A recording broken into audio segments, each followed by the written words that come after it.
2 বস্তা টাকা নিয়ে আসবো। টাকা নিয়ে দেখবেন এই বেচারা এখন ধনী হয়ে গেছে।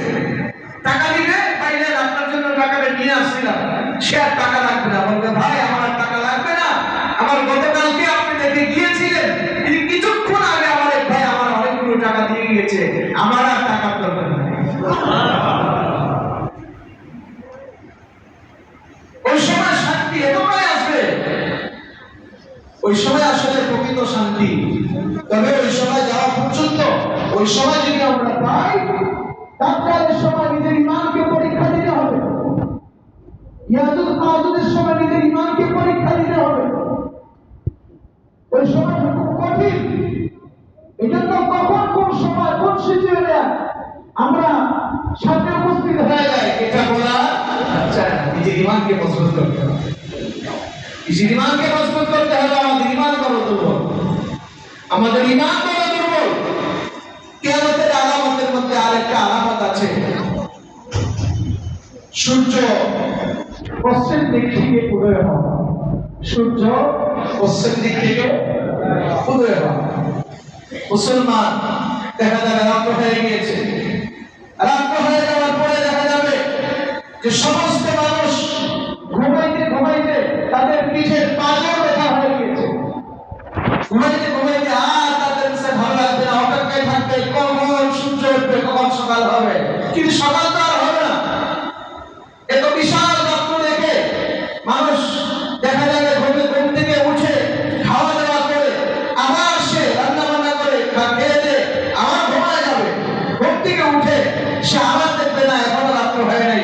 তখন মানুষের অন্তরের মধ্যে ভয় জাগরণ হয়ে যাবে, হায় হায় রাত্র না হচ্ছে না। তখন মানুষ মসজিদের দিকে দৌড়াইতে থাকবে, তাহাজ্জুদের মধ্যে দাঁড়ায় যাবে, আল্লাহ পাকের ভয়ে রোনাদারি কান্নাকাটি করতে থাকবে, বিনয় সন্তুষ্ট হতে থাকবে, সবাই আল্লাহ পাকের দরবারে মাপ চাইতে থাকবে। এই সময়ের মধ্যে দেখা যাবে যে সূর্য প্রত্যেক দিন পূর্ব আকাশ থেকে সকালবেলা উদয় হয়।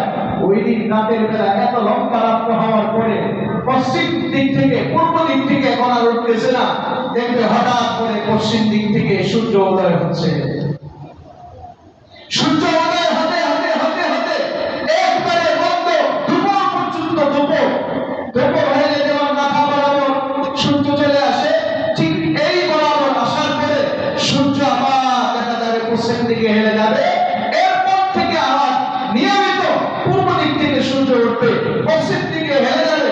কিন্তু হাদিসে এসেছে আল্লাহর পয়গম্বর জনাব মুহাম্মদুর রাসূলুল্লাহ সাল্লাল্লাহু আলাইহি ওয়াসাল্লাম তিনি বর্ণনা করেন, পশ্চিম দিক থেকে যখন সূর্য উদয় হবে এরপর থেকে দুনিয়ার কোন মানুষের তাওবা কবুল হবে না।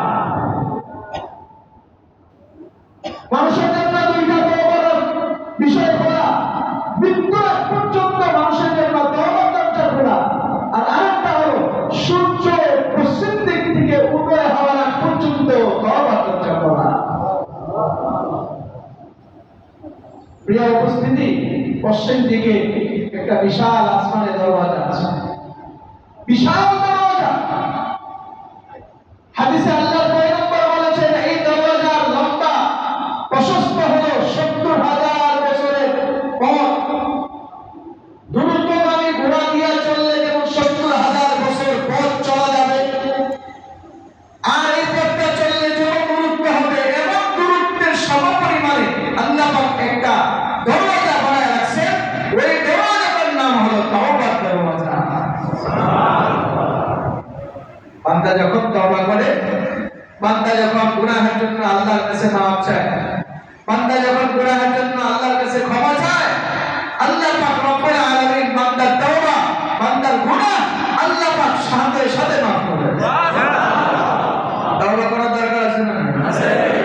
আমরা হয়তো সেই পশ্চিম দিকে সূর্যোদয় হওয়াটা আমরা নাও দেখতে পারি, কিন্তু একটা কথা খেয়াল রাখতে হবে, আমাদেরকে আল্লাহ পাক মৃত্যুর গড়গড় গলায় যখন রূহ আসে আর যায়, এই সময়টাকে গড়গড় বলা হয়।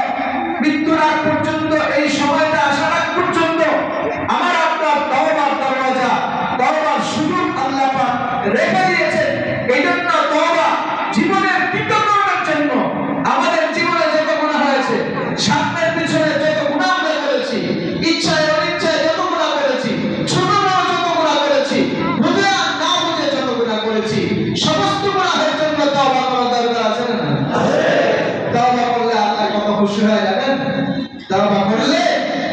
বছর, 20 বছর, 50 বছর, মনে করেন 50 বছর মা বাবা সন্তান হারাই গেলে এই সন্তানকে আস্তে আস্তে দেখা যায় মানুষ ভুলে যেতে পারে, কিন্তু 5-7 বছর 10 বছর পর্যন্ত সন্তানের মায়া মা বাবার প্রতি এতটাই থেকে যায়।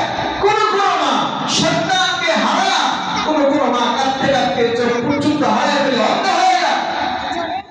এই সন্তানকে 10 বছর পাওয়ার পরে মা যেমন সন্তুষ্ট হয়, মা যেমন খুশি হয়ে যায়, মা যেমন তার অন্তরটা এত আত্মহারা হয়ে যায়, ঠিক তেমনি ভাবে আল্লাহ পাক রব্বুল আলামিন বলে, বান্দা তুমি আমার থেকে 10 বছর, 20 বছর, 1 যুগ, 2 যুগ, 50 বছর আমার থেকে তুমি ফিরে এতদিন পর্যন্ত আমাকে ভুলে আছো, বান্দা আমি এখন অপেক্ষায় আছি তোমার জন্য।